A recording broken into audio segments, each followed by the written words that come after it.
नमस्कार, आपण पाहतात कटू सत्य लाईव्ह न्यूज. चॅनलवर नवीन असाल तर चॅनलला सबस्क्राईब, शेअर, लाईक, कमेंट करून महाराष्ट्रभरातील नवनवीन बातम्यांसाठी बेल आयकन दाबायला विसरू नका. मिळेल का? हे बघ, मराठी माणसाला मुंबईवर आपला ठसा कमी होतोय असं कायम वाटतं, पण पवारांची विश्वासार्हता, दोन्ही पवारांची, अजित पवार आणि शरद पवार, ही जवळजवळ संपली आहे असं चित्र या निवडणुकीतून उभं राहतं. राज ठाकरे यांनी पुन्हा सगळी बांधणी करण्याची गरज आहे, पण या भावानी पेशन्स दाखवून एकत्र राहिलं पाहिजे. पवारांना वाटतं आपण काय वाटेल ते करू, आम्ही अदानीला बनवणार, अदानी आमच्या पाया पडणार, सुप्रिया सुळे म्हणणार अदानी माझे मोठे भाऊ आहेत. मुसलमानांनी उद्धव ठाकरेंना मत दिलं मुंबईत संभाजी करणार, असं मला वाटत दिसतं की 29 महानगरपालिकांचा विचार जर केला तर 29 पैकी 25 महानगरपालिका भारतीय जनता पक्षाकडे गेलेल्या आहेत. म्हणजे भाजपचा जो निवडणूक रणगाडा आहे तोच चाललेला आहे. आणि पहिली गोष्ट मला ही दिसते की जे विधानसभा निवडणुकीत झालं, जे नगरपालिका निवडणुकीत झालं, त्याचीच पुनरावृत्ती महानगरपालिका निवडणुकीत झालंय. फरक इतकाच आहे की ज्या पद्धतीने मुंबई जिंकायची इच्छा होती भाजपची, ती पूर्ण झालेली नाहीये. स्पष्ट बहुमत नाही मिळालं. स्पष्ट बहुमत मिळालंय, सिंपल बहुमत, सिंपल मेजॉरिटी ज्याला म्हणतात, स्वतःला नाही मिळालंय. एक्झॅक्टली हेच मी सांगतोय की एकनाथ शिंदेच्या मदतीशिवाय भारतीय जनता पक्ष मुंबई जिंकू शकला नाही. 2017ला त्यांच्या 84 जागा आल्या होत्या, त्यामागे आता 2 किंवा 3 वाढलेले आहेत. एकनाथ शिंदे जर बरोबर नसते तर भाजपला हा विजय मिळाला नसता, ठाकरे बंधू हरले नसते. मराठी माणसाला दुहीचा शाप आहे असं पूर्वीपासून म्हटलं जातं, अगदी शिवाजी महाराजांच्या काळापासून. तो दुहीचा शाप म्हणजे एकनाथ शिंदेचा वापर करून भारतीय जनता पक्षाने ठाकरे बंधूंचा पराभव केलेला आहे. भाजपचा जो इंटरनल सर्व्हे होता, ज्याच्या बातम्या अनेक ठिकाणी आल्या होत्या, मी काय गुपित सांगतोय अशा प्रकार नाही, त्यामध्ये भाजपला एकट्याच्या जीवावर, स्वबळावर 100ही जागा मिळणार नाहीत असं म्हटलेलं होतं. म्हणून त्यांनी एकनाथ शिंदेना बरोबर घेतलं. एकनाथ शिंदेना आधी त्यांना 50-60च्या वर जागा द्यायची त्याची तयारी नव्हती, त्या 90च्या वर त्यांनी जागा दिल्या. याचं कारण त्यांच्या हे लक्षात आलं आपण एकट्याच्या जोरावर मुंबई जिंकू शकत नाही. त्या बदल्यात त्यांनी ठाण्यामध्ये एकनाथ शिंदेना फ्री हँड दिला, कल्याण डोंबिवलीमध्ये फ्री हँड दिला. म्हणजे एकनाथ शिंदे जो प्रोसेस सुरू झाला 2022 साली, शिवसेना फोडल्याशिवाय भारतीय जनता पक्ष पुढे जाऊ शकत नाही असं त्यांना वाटलं, त्यामुळे त्यांनी शिवसेना फोडली, काही सामदाम दंडभेद सर्व मार्गांचा वापर करून. त्याचाच हा पूर्णविराम आहे. एकनाथ शिंदेचा वापर जो होता महाराष्ट्राच्या राजकारणातला, तो आता जवळजवळ संपलेला आहे. आता भाजप त्यांचं पुढे काय करतं हे बघायचं. पण तरी आता भाजपला त्यांच्याशिवाय मुंबई महापालिकेत सत्ता स्थापन करता येणार नाही, बाकी सगळ्या ठिकाणी जाईल. नाही, एकनाथ शिंदेशिवाय काहीच होऊ शकत नाही. आज तर मी बातमी वाटली की शिंदे आता महापौर पदाची मागणी करणार आहे. म्हणजे भाजप ती मान्य करेल की नाही मला माहित नाही, पण महापौर पद नसलं तरी स्थायी समिती आहे, इतर समिती आहेत, आणि पैसे खेळायला भरपूर संधी आहे ना. महापालिकेमध्ये जो राज्य करतो तो एटीएम मशीन चालवतो असं म्हटलं जातं पूर्वीपासून, जो कोणी असेल तो. तर आता एटीएम मशीन एका पक्षाकडून दुसऱ्या पक्षाकडे गेलेला आहे. त्यामुळे मला असं वाटतं की भारतीय जनता पक्षाने मुंबईतली त्यांची मर्यादा लक्षात घेतली पाहिजे की मुंबईमध्ये एक तर महत्वाची गोष्ट या निकालाने सिद्ध झालेली आहे की मुंबईमध्ये मराठी माणसांचा पाठिंबा भाजपला नाही, त्यांच्या उत्तर भारतीय राजकारणाला नाही. कारण जर आपण बघितलं तर पश्चिम उपनगरात म्हणजे अंधेरीच्या पुढे जिथे अमराठी भाग आहेत तिथे, आणि घाटकोपरच्या पुढे पूर्व उपनगरात जिथे अमराठी भाग आहेत तिथे भारतीय जनता पक्ष मोठ्या प्रमाणावर निवडून आलेला आहे. पण मुंबई शहर म्हणजे धारावी पासून सुरुवात केली, धारावी, माहीम, दादर, वरळी, लालबाग, परळ, शिवडी, तिथे साऊथ मुंबईमध्ये गिरगाव वगैरे, हे जे शिवसेनेचे मूळचे बालेकिल्ले आहेत, या बालेकिल्ल्यांना त्यांना उद्ध्वस्त करता आलेलं नाहीये भाजपला. जे काय फोडली आहेत मतं ती एकनाथ शिंदेनी फोडलेली आहेत. 26-27 जागा एकनाथ शिंदेच्या आल्या आहेत, 29 जागा आलेल्या आहेत. त्या 29 जागा जर नसत्या आल्या तर भाजपला बहुमत मिळणं अशक्य होतं. तेव्हा एकनाथ शिंदेचं महत्व वाढलेलं आहे हे लक्षात घ्या. आणि दुसरी गंमत म्हणजे लोकांच्या लक्षात येते की नाही मला माहित नाही, पण उद्धव ठाकरे आणि राज ठाकरे यांच्या मिळून किती जागा आल्या आहेत? 71 जागा. अधिक 29 करा ना तुम्ही. शिंदेच्या 29 जर त्याच्यामध्ये घातल्या, कारण मूळ शिवसेनेच्या जागा आहेत ना ह्या. बरोबर. याचा अर्थ जेव्हा अविभक्त शिवसेना होती 100 होता, त्या भाजपपेक्षा जास्त होता. एक्झॅक्टली माझं हेच म्हणणं आहे की मुंबई हा अविभक्त शिवसेनेचा बालेकिल्ला होता. 2017ला त्यांना 84 जागा मिळाल्या होत्या, भाजपला 82 वर थांबावं लागलं होतं. आजही त्याच भागातून भाजपला विजय मिळालेला आहे. मराठी बालेकिल्ल्यात शिरणं त्यांना अशक्य झालेलं नाहीये. आणि सगळ्यात महत्वाची गोष्ट, भाजपला कुणाच्या मतांवर हे जिंकले? एक तर मी म्हटलं तरी तसं शिंदेनी मतं फोडली, दुसरं पूर्णपणे अमराठी मतं, गुजराती, उत्तर भारतीय मतं. हा जो प्रश्न आहे तू जो विचारलास, ही समस्या शिवसेनेपुढची कायमची आहे. शिवसेनेला जी मतं मिळतात गेली अनेक वर्ष ही मराठी माणसांचीच मिळतात. नाही, पण उद्धव ठाकरेंनी मागच्या काळात ते मी मुंबईकर तेच मी तुला सांगतोय, उद्धव campaign ठाकरेंचा तो प्रयत्न होता. हा. उद्धव ठाकरेंना हे कळलं होतं हा. की आपल्या ज्या 80-82 जागा आहेत, शिवसेनेला सगळ्यात जास्त जागा किती मिळाल्या महापालिकेमध्ये? 102. या पलीकडे जाणं, कारण 120-130 जे वॉर्ड्स आहेत ते मराठी बहुल आहेत, त्याच्या पलीकडे जाऊन अमराठी माणसाची मतं मिळणं शक्य होत नाहीये. म्हणून उद्धव ठाकरेंनी काय केलं होतं, मी मराठी नाही, मी मुंबईकर कॅम्पेन चालू केलं. संजय निरुपमला जवळ केलं त्यांनी. संजय निरुपम त्यावेळेला सामनाचे संपादक होते. बरोबर. ते कॅम्पेन त्यावेळेला राज ठाकरेंनी उधळून लावलं. राज ठाकरे तेव्हा शिवसेनेत होते, शिवसेनेतून बाहेर पडले नव्हते. त्याची चेष्टा केली आणि ते कॅम्पेन सुरू होण्याआधीच अपयशी ठरलं. पण उद्धव ठाकरेंचा जो विचार होता त्यावेळेला की मराठी माणूस या विषयाकडून आपण मुंबईकर याकडे जायला पाहिजे, त्यामुळे आपल्याला मराठी माणसासोबत ऍडिशनल काही अमराठी मतही मिळतील, हा विचार बरोबर होता. तो पुढे गेला नाही. आज पुन्हा एकदा उद्धव ठाकरेंना तोच अनुभव आला असेल. आणि दुसरी गोष्ट मी तुला सांगतो, तू असं विचारलंस की उद्धव ठाकरेंच्या दृष्टीने सत्ता जाणं किती धक्कादायक आहे. 100% धक्कादायक आहे. कारण 25 वर्ष सत्ता यांची होती. मी जे एटीएम मशीन म्हटलं, म्हणजे हे गोपीनाथ मुंडेंचं वाक्य आहे, हे माझं वाक्य नाही की शिवसेनेच्या दृष्टीने मुंबई महापालिका एटीएम मशीन आहे. धक्कादायक आहेच, म्हणजे राजकीय दृष्ट्या धक्कादायक आहेच, पण आर्थिक दृष्ट्याही धक्कादायक आहे. मला असं वाटतं की ज्या राजकीय पक्षांना पैशाची चटक लागलेली असते त्यांना अशा प्रकारचे पराभव खूप लागतात. माझं म्हणणं आहे उद्धव ठाकरेंच्या दृष्टीने ही परीक्षा आहे. आता तुमची सत्ता नाही, एका दृष्टीने चांगलंच घडलेलं आहे. केंद्रही नाही, राज्यही नाही, मराठी माणसाच्या दृष्टीने चांगलं घडलंय. माझं म्हणणं आहे मराठी माणसाच्या दृष्टीने चांगलं अशासाठी घडलंय की मराठी माणसांनी पाठिंबा दिलाय, त्यांना बहुसंख्य मराठी माणसांनी पाठिंबा दिलाय, त्यांचे बालेकिल्ले शाबूत आहे. मराठी माणूस काय सांगतो हे उद्धव ठाकरेंनी ऐकलं पाहिजे, त्यांना आणि राज ठाकरेंना, की आता तुम्ही तुमच्या पंचतारांकित सवयी सोडा, रस्त्यावर येऊन लढा, असं मराठी माणूस त्यांना सांगतोय. उद्धव ठाकरे हे करणार आहेत का? आदित्य ठाकरेंनी मुंबईच्या समस्याचा उत्तम अभ्यास केलेला आहे. माझं असं म्हणणं आहे की आदित्य ठाकरे ज्या पद्धतीने गेली काही वर्ष मुंबई महापालिकेच्या एकूण कारभाराविषयी लिहितायत, बोलतायत, त्यांना जर सत्तेची संधी मिळाली असती तर त्यांनी काही वेगळं केलं असतं जुन्या शिवसेनेपेक्षा, असं मला वाटतं. आता ते शक्य नाहीये. पण आता आदित्य ठाकरेची सुद्धा परीक्षा आहे. विरोधी पक्षात लढा ना. मी तुला एक गोष्ट सांगतो इतिहासातली, शिवसेनेच्या जन्मापूर्वीची. पूर्वी मुंबई महापालिकेमध्ये काँग्रेसचं वर्चस्व होतं, बरोबर आहे? 1966 वगैरेच्या पूर्वी काँग्रेसचं वर्चस्व होतं. मुद्दा असा आहे, किती लोक निवडून यायचे समाजवादी पक्षाचे? 10-12. जनसंघाचे किती लोक निवडून यायचे? तेवढेच. म्हणजे शिवसेना नसताना काँग्रेसचंच प्राबल्य होतं. त्या काळामध्ये जॉर्ज फर्नांडिस, मृणाल गोरे, अहिल्या रांगणेकर हे नगरसेवक होते. आणि आज मुंबई महापालिकेची कारभाराची भाषा जी मराठी झालेली आहे ती शिवसेनेने केलेली नाहीये. ती 1966 नंतर किंवा 68 नंतर झालेली नाहीये, ती त्यापूर्वी झाली आहे. आणि तो ठराव जॉर्ज फर्नांडिस यांनी मांडला होता आणि मृणाल गोरेंनी त्याला पाठिंबा दिला होता. मी काय सांगतोय की तुम्ही किती आहात संख्येने हे महत्वाचं नसतं, तुम्ही काय करता हे महत्वाचं असतं. 1985 साली दुसरं उदाहरण, भुजबळ एकटेच होते विरोधी पक्षाचे, इथे शिवसेनेचे आमदार, एकमेव आमदार विधानसभेमध्ये. गाजवली ना त्यांनी विधानसभा. 2 लढाई असतात.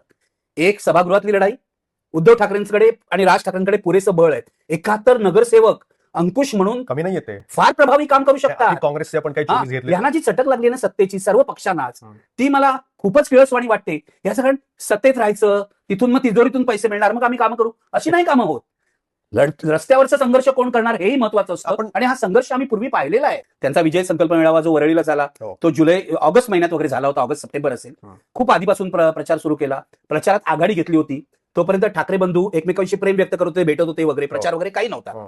त्यांनी बाहेर पडायलाही सुरुवात केली नव्हती.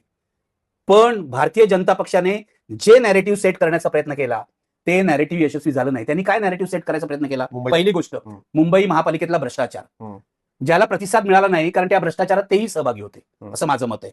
नंबर 2, हिंदू मुसलमान, खान महापौर होईल, तेही यशस्वी झालं नाही कारण त्याला कोणी प्रतिसाद दिला नाही. उद्धव ठाकरे जिंकले तर खान महापौर होईल, ही हास्यास्पद कल्पना होती, हे विष करण्याचा प्रयत्न होता. तिसरा मुद्दा, बांगलादेशी नागरिक आम्ही बाहेर काढणार आहे. ते अमित साटमपासून फडणवीस पर्यंत सगळे बोलत होते, अरे ही तुमचीच जबाबदारी आहे ना, गेली 11 वर्ष केंद्रात तुमचं सरकार आहे, ही केंद्र सरकारची जबाबदारी आहे, ही राज्य सरकारच्या पोलिसांची जबाबदारी आहे. आणि आकडे असं दाखवतात, मोदी सरकारने राज्यसभेत मांडलेले आकडे असं दाखवतात की युपीएच्या काळामध्ये जास्त बांगलादेशींना डिपोर्ट करण्यात आलं होतं. 2014 नंतर ही मोहीम थंडावली आहे, मोदी सरकारने काही केलेलं नाही, तेव्हा तोही मुद्दा चिकटला नाही. मुद्दा काय पुढे आला राज आणि उद्धवमुळे, की मराठी माणसाच्या अस्तित्वाची ही लढाई आहे. आणि मराठी माणसाला ते वाटलं ना, म्हणजे अनेकांच्या मनात शंका होती, हा मुद्दा टिकेल का, या मुद्द्याला प्रतिसाद मिळेल का? हे बघ, मराठी माणसाला मुंबईवर आपला ठसा कमी होतोय असं निधी आहेत, ते मराठी माणसाचे प्रतिनिधी आहेत, त्यांना मराठी माणसांनी मतं दिली आहेत, ते मराठी अस्मितेची प्रतिनिधी आहेत. त्यांचं कर्तव्य काय आहे, शहराचे प्रश्न काय आहेत, आपण म्हणतो म्हणजे काही लोक असं म्हणतात की शहराचे प्रश्न गटर मीटर काय पाणी वॉटर हे आहेत. गटर मीटर वॉटर आहेच, पण या शहराची संस्कृती काय? गटर मीटर वॉटरवर शहर चालत नसतं. या शहराची संस्कृती काय? जर ती मराठी संस्कृती असेल ती टिकवणं सुद्धा भाग आहे. तेव्हा या 71 नगरसेवकांना संघर्ष करावा लागेल. म्हणजे प्लॉट विकले जातील अदानीला किंवा आणखीन कोणाला, बिल्डरला, लोढाला, हे सगळं होणार आहे पुढच्या काळामध्ये. पण यासाठी संघर्ष करावा लागेल. माझा मुद्दा असा आहे, उद्धव ठाकरे आणि राज ठाकरेंचे नगरसेवक हा संघर्ष करणार आहेत की नाही हा प्रश्न मराठी माणूस त्यांना विचारतोय. संघर्षाशिवाय काहीच होणार नाही पुढच्या काळामध्ये. भाजपचा हा वरवंटा आहे, मी म्हटलं रणगाडा वरवंटा आहे, तो फिरत राहणार. त्यांना आता मी तुला सांगतो, यशाची इतकी मस्ती चढलेली आहे त्यांना. 29 पैकी 25 महानगरपालिका, सगळे पैसे यांच्या हातात. आणि आपण ह्याची चर्चा पाहिजे तर करूया की म्हणजे मी मी मी नाकारतो हे भाजपचं अभिनंदन करणं या विजयाबद्दल. मोठा विजय, महाविजय असं फडणवीस म्हणाले. मी नाकारतो अभिनंदन करणं. याचं कारण हे फ्री आणि फेअर 8च्या का 2009च्या महापालिका निवडणुकीमध्ये मुंबईमध्ये त्यांना 23 जागा मिळाल्या होत्या, पुण्यामध्ये 30 जागा मिळाल्या होत्या, नाशिकमध्ये सत्ता आली होती. मग 2006ला ते बाहेर पडले. 6 पासून आतापर्यंत 20 वर्षात काय झालं याचा एक आढावा त्यांनी घ्यायला पाहिजे. फक्त 6 नगरसेवक का निवडून आले? काय प्रॉब्लेम होता? म्हणजे मी तुला माझा अनुभव सांगतो.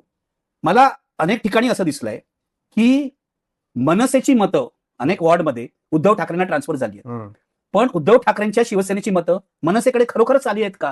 आणि ऍक्च्युली मनसेकडे उद्धव ठाकरेंची मतं ट्रान्सफर होत आहेत का? हा एक संशोधनाचा विषय आहे. कारण मला असा संशय आहे की काही भागामध्ये जिथे मनसेच्या विरुद्ध शिंदेचा कॅन्डिडेट होता तिथे युबीटीची मतं शिंदेच्या कॅन्डिडेटला काही गेलेली असण्याची शक्यता नाकारता येत नाही. दुसरी गोष्ट, 2 भाऊ एकत्र आले, कार्यकर्ते एकत्र आले असं सांगितलं जातं. म्हणजे आपण बघितलं बाळा नांदगावकर आणि कोण संजय राऊत एकत्र आहेत वगैरे, हे वरवरचं चित्र आहे. मी आमच्या भागातला अनुभव तुला सांगतो. आमच्या गल्लीमध्ये एक मनसेचं कार्यालय आहे जे ऑलमोस्ट रोज उघडं असायचं पूर्वी. या विभागामध्ये मनसेचा उमेदवार नाही, या विभागामध्ये उद्धव ठाकरेंचा उमेदवार होता. निवडणूक सुरू झाली आणि ते कार्यालय बंदच होतं, सतत बंद होतं. म्हणजे मग हे कार्यकर्ते गेले कुठे मनसेचे इथले? ते दुसऱ्या विभागात गेले का काम करायला जिथे त्यांचा उमेदवार होता? ही शक्यता आहे. पण मग मन जुळली असं तुम्ही म्हणता, ती खरोखरच जुळली का? का कार्यकर्ते वेगवेगळे काम करत होते? जिथे आपला कॅन्डिडेट आहे तिथेच कार्यकर्ते गेले. आणि तिसरी गोष्ट, राज ठाकरे यांनी पुन्हा सगळी बांधणी करण्याची गरज आहे.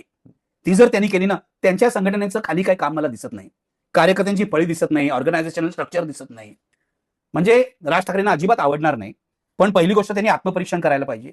दुसरी गोष्ट म्हणजे पंचतारांकित सवयी सोडल्या पाहिजेत. तर त्यांची संयुक्त मुलाखत सुद्धा कुठच्यातरी 5 स्टार हॉटेलमध्ये झाली. हा काय प्रकार आहे? मुंबई महापालिकेच्या निवडणुकीत तुम्ही 5 स्टार हॉटेलमध्ये पंचतारांकित मुलाखत करता. तिसरी गोष्ट, मला असं वाटतं झडझडून कामाला लागलं पाहिजे. म्हणजे मी शरद पवारांचा मला मोह होतो की शरद पवारांनी त्यांना जो सल्ला दिलाय तो पुन्हा त्यांना आठवण करून द्यायचा. त्यांना सांगितलं शरद पवारांनी की राजकारण करायचं म्हणजे सकाळी लवकर उठावं लागतं, सकाळी लवकर उठून काम करावं लागतं.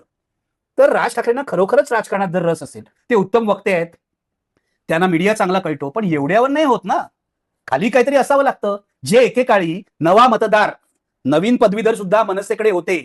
राज ठाकरेंचं ग्लॅमर आहे, पण त्या ग्लॅमरमुळे मतं मिळत नाहीत त्यांना. यासाठी त्यांनी आत्मपरीक्षण करायला पाहिजे. आणि दुसरी गोष्ट की उद्धव ठाकरेंबरोबर त्यांनी जी युती केली आहे, ही शक्यता आहे की ते तोडून टाकतील युती. राज ठाकरे हा मुडी माणूस आहे, सगळ्यांच्या मनामध्ये की राज ठाकरे हा मुडी माणूस आहे, त्यामुळे ते काही करू शकतात, युती तोडू शकतात. आता नाही आम्हाला यश मिळालं. माझं असं म्हणणं आहे की या युतीचे जे अप्रत्यक्ष फायदे आहेत ते मुंबईकरांना आणि मराठी माणसाला दिसलेले आहेत. राज ठाकरेंना फक्त 6 जागा मिळाल्या असल्या तरी उद्धव ठाकरेंच्या ज्या जागा आलेल्या आहेत त्या जागांमध्ये त्यांचं योगदान आहे. दोन्ही भाऊ एकत्र आले म्हणून मराठी माणसाच्या मनामध्ये जी समाधानाची भावना होती ती रिफ्लेक्ट झालेली आहे मराठी विभागामध्ये, ईव्हीएम मध्ये.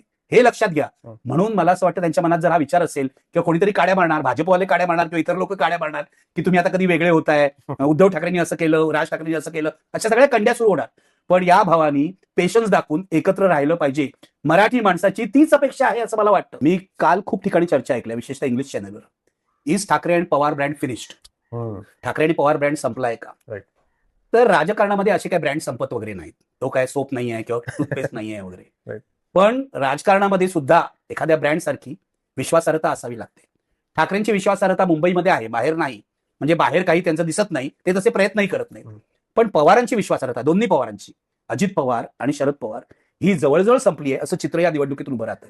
अजित पवारांनी 2 ठिकाणी आपलं लक्ष केंद्रित केलं होतं, एक पुणे आणि पिंपरी चिंचवड. बरोबर. त्यापैकी पिंपरी चिंचवडमध्ये तर त्यांनी भाजपवर भ्रष्टाचाराचे गंभीर आरोप केले होते.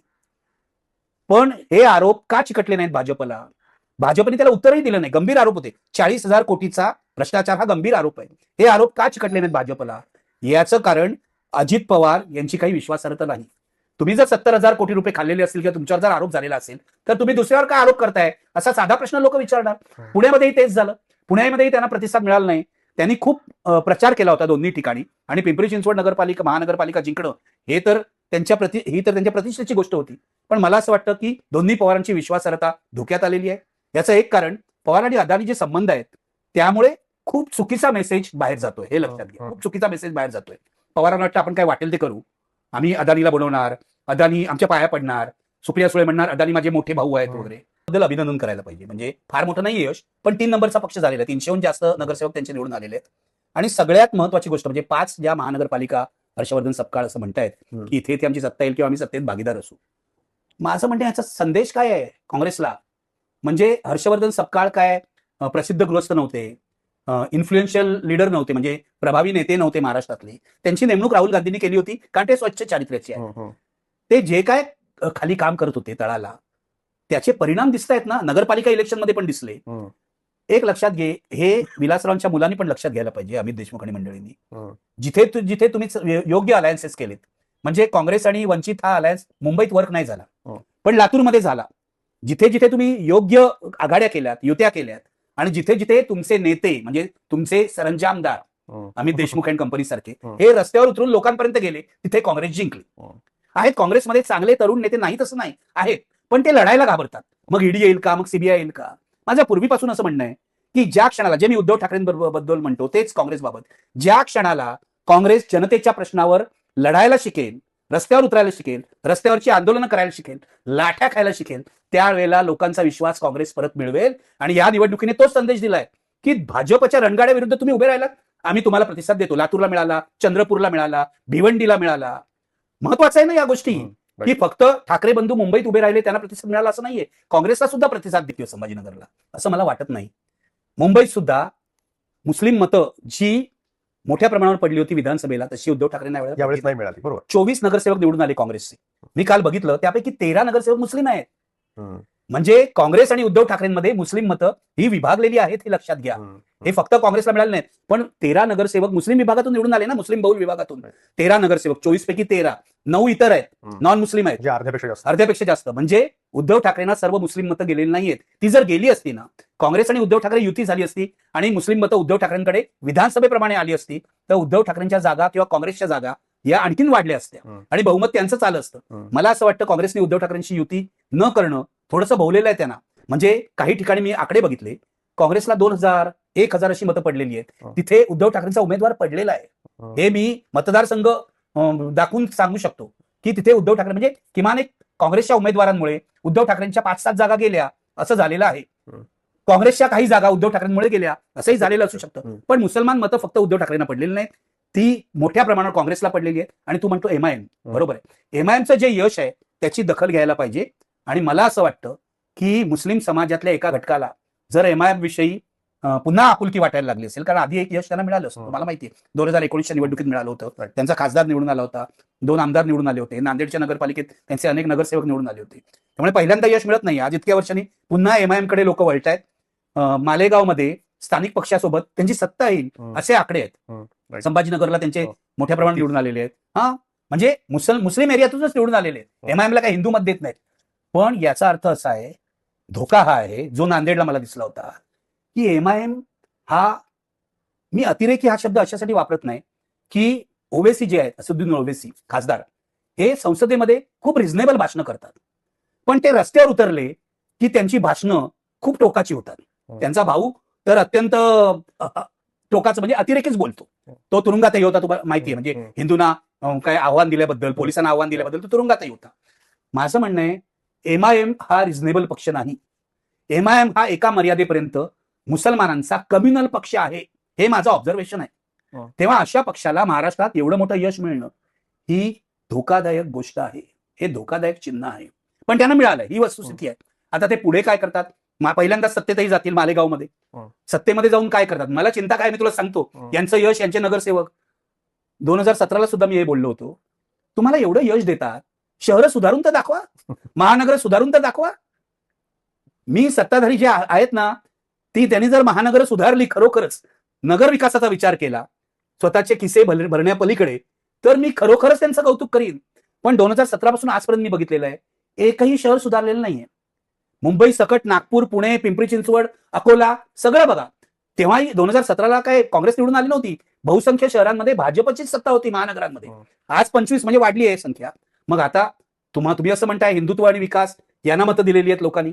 मग आता खरोखरच या शहरांचा विकास करून दाखवा. तुम्ही देशातले 100 शहरं जी आहेत त्या स्मार्ट सिटी करणार होते, अजून एक तरी मला सापडलेलं नाही. महाराष्ट्रात पण दाखवा, मला अशी कुठे स्मार्ट सिटी होईल, माझं शहर स्मार्ट सिटी झालेलं मला आवडेल, ते करून दाखवा. माझी यांना कळकळीची विनंती आहे. आता जे काय उद्योग करून तुम्ही निवडून आलात ना, हात जोडून विनंती आहे, कृपया लोकांच्या समस्यांचा विचार करा. लोकांचं आयुष्य सोपं होऊ द्या. निदान आता तरी बरे वागा, एवढंच मतदाराचं म्हणणं आहे. आणि मतदाराला शांततेत जगू द्या. पुढच्या 3.5 वर्ष निवडणुका नाहीत, ही चांगली गोष्ट. पाहत राहा निर्भीड सत्य, अर्थात सर्वसामान्यांचे व्यासपीठ, आपल्या सर्वांच्या हक्काचे चॅनल कटू सत्य लाईव्ह न्यूज. धन्यवाद.